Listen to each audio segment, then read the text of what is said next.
দেখুন একটা জিনিস আগে বুঝে নিন। অনেকেই বলছে দাদা আপনি বালির বিষয়ে কথা বলছেন কেন, গাড়ির মধ্যে লাগলেন কেন, আপনি সিভিল নিয়ে রয়েছেন থাকুন না। আপনি আচ্ছা আপনারা জানেন সিভিল কোনটাকে বলে? আপনি রং নিয়ে বলছেন কেন, টাইল নিয়ে বলছেন কেন, আপনারা জানেন সিভিল কোনটাকে বলে? ভিডিও তো শুরু করবো, যেটা থাম্বনেলে দেখেছেন তার আগে কয়েকটা কড়া কথা বলে দিচ্ছি, শুনে নিন। একটা কথা সব সময় কান খুলে শুনে রাখবেন আপনারা, বারবার বলছি, সিভিল ইঞ্জিনিয়ারিং মানে কিন্তু শুধু রড বাঁধা আর ইট গাঁথার ভিডিও নয়। আপনারা এইগুলোই বোঝেন না যে সিভিল ইঞ্জিনিয়ারিংয়ের অ্যাকচুয়াল টোটাল রেঞ্জ কতখানি। একটা সিভিল ইঞ্জিনিয়ার মানে সে হাইওয়ে থেকে শুরু করে, সে ড্যাম থেকে শুরু করে, ব্যারেজ থেকে শুরু করে, কালভার্ট থেকে শুরু করে, ব্রিজ থেকে শুরু করে, তার সমস্ত জিনিসই তার হচ্ছে আন্ডারে পড়ছে একটা সিভিল ইঞ্জিনিয়ারিংয়ের মধ্যে। হ্যাঁ, এটা বলতে পারেন যে কে কোন ডিপার্টমেন্টে রয়েছে। সিভিল ইঞ্জিনিয়ারিংয়ের মধ্যে কেউ হয়তো ব্রিজ নিয়ে রয়েছে, কেউ হয়তো আবার বাড়ি নিয়ে রয়েছে। তাই আপনারা যারা জানেন না মূর্খের মতো কথা বলেন। এবার আমি চলে আসি, একটা বাড়ির পাইপ লাইন থেকে শুরু করে, মানে মার্বেল বসানো থেকে শুরু করে, রং থেকে শুরু করে, গাঁথা থেকে শুরু করে, সব কিছু, ফল সিলিং, ইন্টেরিয়ার, সমস্ত কিছুই কিন্তু সিভিল ইঞ্জিনিয়ারিংয়ের কিন্তু একটা বিষয়। তাই যারা বোঝেন না, আং বাং কথা বলে যান, তাদেরকে বলছি আগে একটু পড়াশোনা করে আসুন, তারপর কথা বলবেন। কোথায় বালির লোডিং, আনলোডিং, পাথরের লোডিং, আনলোডিং, পাথরের কোয়ালিটি, এগুলোই আমাদের বিষয়। এগুলো নিয়ে ভিডিও বানাবো। যাদের পছন্দ হচ্ছে না আপনারা কমেন্ট করছেন, মানে আপনাদের নিজেদের স্বরূপটা আপনারা নিজেরাই প্রকাশ করে ফেলছেন। আমার যারা কাস্টমার তারা কিন্তু বুঝে যাবে যে হ্যাঁ এই সেই ঘাবলা মাল যে ঘাবলা করে। চলুন এবার আমি আপনাদেরকে ভিডিওতে নিয়ে আসি। যেটা মেন ব্যাপার, আমাকে কদিন আগেই কনসালটেন্সি বুকিং করে, আচ্ছা আপনারা যারা জানেন না কনসালটেন্সি কি, ইঞ্জিনিয়ারকে সবাই হায়ার করতে পারে না। একটা ইঞ্জিনিয়ার বাড়িতে এলে 1000 টাকা, 2000 টাকা, 3000 টাকা, 4000 টাকা ভিজিটিং ফিজ নেয়। বিভিন্ন ডিস্টেন্সের উপর বা কোয়ালিটির ইঞ্জিনিয়ারের উপর নির্ভর করে আমরাও নিয়ে থাকি। তাই যারা ইঞ্জিনিয়ারকে বাড়িতে হায়ার করতে পারছে না, কিছু বেসিক সমস্যা হয়ে রয়েছে, একটা বিমে ক্র্যাক এসেছে, কি একটা গাঁথনির মশলা ঝরে পড়ছে, যেমন এইটা দেখুন, একজন আমাকে অ্যাপয়েন্টমেন্ট বুক করেছিল যে দাদা আমার এরকম দীর্ঘদিন ধরে প্লাস্টার করা হয়নি, দেওয়ালটা এরকম অবস্থায় ছিল, তো আমি মশলাটা খুঁড়লেই দেখছি মশলা ইটের জয়েন্টে খুলে বেরিয়ে আসছে, এখন কি করব। আমি তাদের জন্য যে পরিষেবাটা দিই, মাত্র 100 টাকা নেওয়া হয়, 10 মিনিট আমি কথা বলি, কথা নয়, কথা মানে হচ্ছে সাজেশান দেওয়া হয় যে কী করবেন আর কী করবেন না, সেটা অন রেকর্ড বলা হয়, রেকর্ডিং চালু করে তাদেরকে বোঝানো হয়, সেই অনুযায়ী তারা সেই কাজগুলো করে এবং তারা সমাধান পায়। অর্থাৎ যারা 1000-2000 টাকা দিয়ে ইঞ্জিনিয়ারকে অ্যাফোর্ড করতে পারে না, তারা মাত্র 100 টাকার বিনিময়ে আমার থেকে পার্সোনালি ফোন করে সাজেশান নিতে পারে। এই জন্য বলছি, যারা আমাকে বিরক্ত করার জন্য ফোন করবেন না, কারণ আমাকে বহু লোক পার্সোনালি অ্যাপয়েন্টমেন্ট বুক করে কথা বলে। আচ্ছা বন্ধুরা, আপনি কি এখনও এই ভিডিওটি দেখেননি? যদি এই ভিডিওটি এখনও না দেখে থাকেন তাহলে অতি সত্বর আই বাটনে ক্লিক করুন আর গিয়ে ভিডিওটা দেখে আসুন। আর যদি মনে হয় ভিডিওটা আপনি শেষেও দেখতে পারেন। এবার চলে আসি যে এই যে ব্যক্তি যে এই প্রবলেমটায় পড়েছে, শুধু কি এটা তার প্রবলেম? আমার মনে হলো এই প্রবলেমটা কিন্তু গ্রামাঞ্চল শহরাঞ্চলের প্রায় 65% বাড়িতে দেখা যাচ্ছে। কারণ অর্থনৈতিক বাড়ি করা এমন একটা বিষয় যে যত কোটিপতি লোকই হোক না কেন, বিল্ডিং বানাতে গিয়ে কিন্তু তাদের কিন্তু ধোঁয়া বেরোয়। এটা আমরা দেখেছি, কারণ বহু কোটিপতি লোকেদের বাড়ি করেছি, প্রতিনিয়ত বাড়ি করে বেড়াচ্ছি।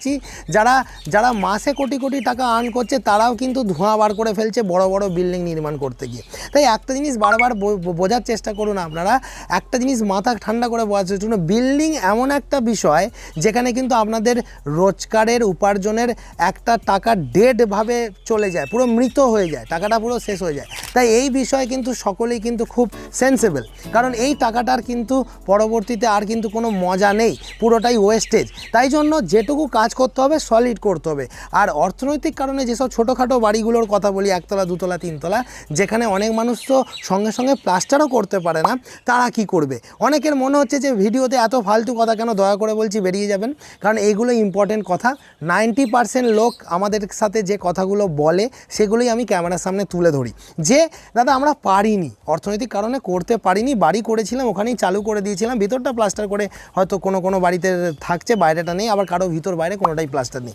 দেখুন সমস্যাটা কী হয়, ম্যাক্সিমাম যারা পুরনো দিনের মিস্ত্রি রয়েছে তাদের মুখ থেকেই আমরা শুনেছি, এবং ধরুন পুরনো বলতে কি, ধরুন যে মিস্ত্রিটার বয়স প্রায় 60+, তারা এখনও রাজমিস্ত্রি কাজ করে, তারাই যখন আমাদের বিভিন্ন সাইটে কাজে যায় তাদেরকে বলতে শোনা যায়, আমাদের সাথেই বিভিন্ন কাকু, আমরা তাদেরকে কাকু বলে সম্বোধন করি যে কাকু কেমন আছো, তারা বলে যে ইঞ্জিনিয়ার সাহেব একটা কথা বলি, আমরা যখন প্রথম মিস্ত্রি লাইনে আসি তখন যে সিমেন্টগুলোতে আমরা কাজ করতাম, আমরা প্রায় 14টা বালিতে আমরা একটা সিমেন্ট দিতাম। আমি সে কী গো, আমাদের তো 1:6 এই রেশিও ছাড়া কাজ করার কথাই নয়, তুমি এরকম কেবল হ্যাঁ সেই সব বাড়ি আমরা করে এসেছি। তাই আগেকার দিনে একটা মিথ পাওয়া যেত এরকম যে সিমেন্টটা কিন্তু খুব বেশিভাবে দেওয়ার প্রয়োজন হতো না, অর্থাৎ 10 টিন বালিতে 1 টিন সিমেন্ট দিয়ে দিয়েও তারা নাকি কাজ করেছে। তো ম্যাক্সিমাম পুরনো বাড়িগুলো যখন আমরা গেছি, গিয়ে এই যে প্রবলেমটা ভিডিওটা দেখাচ্ছি যে এইরকম জয়েন্টগুলো খুললেই কিন্তু বেরিয়ে যায়, অর্থাৎ সেখানে মশলার স্ট্রেংথ কিন্তু অত্যন্ত কম, অর্থাৎ সেই লেভেলে নেয়। অনেক বাড়িতে তো দেখা যাবে মাটি দিয়ে ইট গাঁথা থাকতো,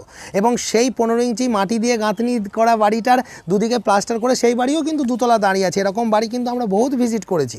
এবার যেটা প্রবলেম সেটা হচ্ছে যে এই ধরনের যার হয়ে গেছে সে কি করে এটাকে সমাধান করবে, বা এখন প্লাস্টার করার আগে কি কি জিনিস আছে যেটা সে করতে পারে। আচ্ছা বন্ধুরা, আপনি কি এখনও এই ভিডিওটি দেখেননি? যদি এই ভিডিওটি এখনও না দেখে থাকেন তাহলে অতি সত্বর আই বাটনে ক্লিক করুন আর গিয়ে ভিডিওটা দেখে আসুন, আর যদি মনে হয় ভিডিওটা আপনি শেষেও দেখতে পারেন।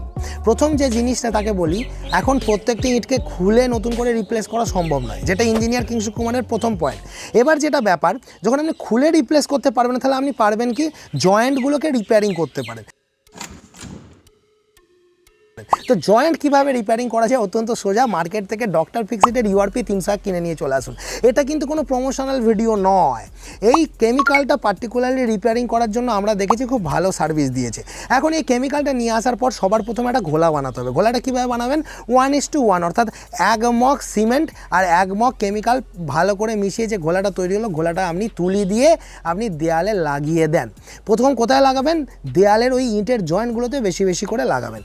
লাগানোর পরবর্তী ধাপ হচ্ছে ওই যে ঘোলাটা আপনি বানিয়েছেন ওই ঘোলাটাতেই আরও কিছু পরিমাণ সিমেন্ট অ্যাড করে করে একটা সময় একটা পেস্ট তৈরি হবে, যেমন ভিডিওতে দেখানোর চেষ্টা করছি। এই পেস্টগুলোকে ওই জয়েন্টে আগে ভালোভাবে আঙুলে করে করে চেপে চেপে জয়েন্টগুলোর ওই যেগুলো আপনি ছাড়িয়ে নিয়ে চলে আসছিলেন সেইগুলোকে বোঝানোর চেষ্টা করুন। একটা কি হয়েছে, দিনের পর দিন ধরে বৃষ্টি পেয়ে পেয়ে সিমেন্টের যেহেতু পার্সেন্টেজ কম ছিল, ওই বালিগুলো ঝরে চলে আসে, ওগুলো উইক হয়ে যায়, তাই জন্য আঙুলে করে হাঁটকালেই এগুলো সব খসে পড়ে যায়, যেমন এই ভিডিও স্যাম্পেলটা বারবার দেখাচ্ছি এটাতে দেখছে। এখন ঘটনা হচ্ছে আপনি ইট তো খুলে রিপ্লেস করতে পারবেন না, আপনাকে ওই জয়েন্টগুলোকে ভিতরের দিক এবং বাইরের দিক থেকে এইভাবে রিপেয়ারিং করতে হবে। প্রথমে ঘোলাটা লাগালেন, তারপর জয়েন্ট রিপেয়ারিং করলেন। পুনরায় যখন প্লাস্টার করবেন, প্লাস্টার করার আগে ভালো বন্ডিং কেমিক্যাল হিসাবে যেহেতু এই URP 301কে আমরা ব্যবহার করি, আবার সেম ঘোলা বানিয়ে ঘোলা দিয়ে প্লাস্টার করবেন, দেখবেন বেটার রেজাল্ট পাওয়া যাবে। তাহলে প্রথমে যখন আপনি ঘোলাটা লাগাবেন গোটা দেয়ালে লাগানোর দরকার নেই, প্রথমে শুধুমাত্র তুলি দিয়ে ওই ইটের যে জায়গাগুলোতে মশলা আছে সেই জায়গাগুলোতে লাগিয়ে সেই জায়গায় পেস্টগুলোকে দিয়ে ঢুকিয়ে রিপেয়ারিংটা করবেন। পরে প্লাস্টারের আগে যখন ওই সেম ঘোলাটা লাগাবেন তখন কিন্তু আপনাকে পুরো দেয়ালটা যেমন ঘোলা লাগানো ঘোলা লাগিয়ে প্লাস্টার করবেন। এটা শুধুমাত্র বাইরের দেয়াল নয়, বাইরে ভিতর দু জায়গাতেই করবেন। তাহলে কি হবে, যতটুকু স্ট্রেংথ কিন্তু আপনার খারাপ হয়েছিল ততটুকু খারাপের পর আর নতুন করে খারাপ হবে না। এখানে যারা এই ভিডিওটার এই পর্যন্ত এসেছেন তাদেরকে কয়েকটা কথা বলে রাখি, এই কথাটা কিন্তু প্রচুর পরিমাণে ইম্পর্টেন্ট, এবং এই কথাটা যারা শুনবে না তারা কিন্তু কেসকে যাবে। আমরা যখন ডাক্তারের কাছে যাই, আমাদের হাত পা ছিঁড়ে যায়, কিছু প্রবলেম হয়, হাড় ভেঙে যায়, সেগুলোকে ডাক্তাররা ওষুধের মাধ্যমে কিন্তু সারিয়ে তোলে। তখন দেখা যায় কি সেটা পুনরায় আগের অবস্থায় ফেরত আসে। কিছু কন্ডিশনে দেখি চামড়া ছিঁড়ে গেছে, মলম লাগালেন, চামড়া জুড়ে গেল, হাড় ভেঙে গেছে, হাড়টাকে ট্রিটমেন্ট দেওয়া হলো, প্রপার বেঁধে রাখা হলো, সেই জায়গায় কিন্তু হাড় আবার আগের মতো জুড়ে গেল। কিন্তু পাকা বাড়ির ক্ষেত্রে একটা কথা সবসময় জেনে রাখবেন, একটা ভেঙে যাওয়া জিনিসকে এটা লোহা নয় যে গলিয়ে ওয়েল্ডিং করে আপনি আবার সেটাকে জুড়িয়ে দিচ্ছেন, না।